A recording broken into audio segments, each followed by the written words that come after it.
大家平安。今天我们2月3号的在家会族，我们要读传道书的6章1到12节。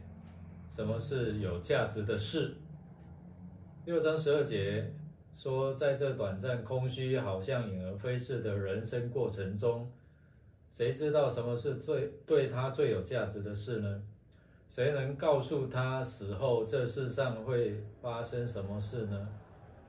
那我们来看经文的摘要，到底什么是人生真正价值的事？不是身外物，而是身内，这是我们内在的光景。不是多子或者是长寿，乃是心灵的享受。它不是说外表我享受多少，而是内心你能够满足吗？第四，不是知道自己和现在，乃是要认识上帝和未来。那我们要在生活当中运用的是有福不能享的虚空。人的荣誉或者是财富、产业，当你一无所缺，本来好像很幸福满足啊，但是上帝却使他不能用的时候，可能是健康不佳，或者是政局在变动啊，或者是像现在瘟疫啊，夺走好多人的性命，所以你即使再有钱不能享受，反而给其他人享受。那长寿又多子的虚空，你要华人最思想就是多子多生多福气。那世代同堂可以说是无比的福气啊。所罗门他的见解就不同，他说寿命越长，受苦就越多，子孙越多，纷争好像也越多。所以我们不力求长命百岁，儿孙满堂，我们只求说心里面能够享受那平安喜乐，就是在那主里不能失去的这样的一个福气哦。特别在这疫情严峻的时期。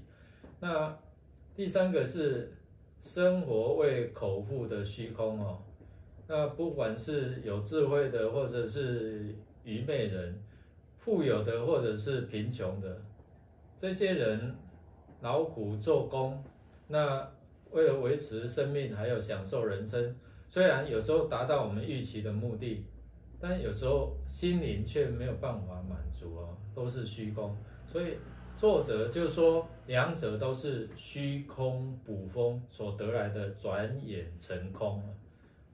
我们结论来看，就是说人真的不能够胜过上帝哦。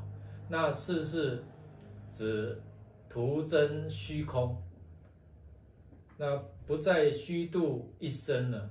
要趁着上帝可以寻找的时候，我们把握住这个机会。那我们来默想，对你而言，什么是最有价值的事呢？我们是否在凡事上真的以耶稣基督为首呢？我们一起来祷告。主耶稣，帮助我们明白，我们所需要的是内在的平安、喜乐跟盼望，而不是只是去求外在的财富增加。帮助我们真的是靠主，我们才能够满足喜乐。我们一生以耶稣基督为至宝，以耶稣基督为我们生命的依靠。愿你赐福我们。祷告靠耶稣基督得胜的名求，阿们。祝大家有美好的一天。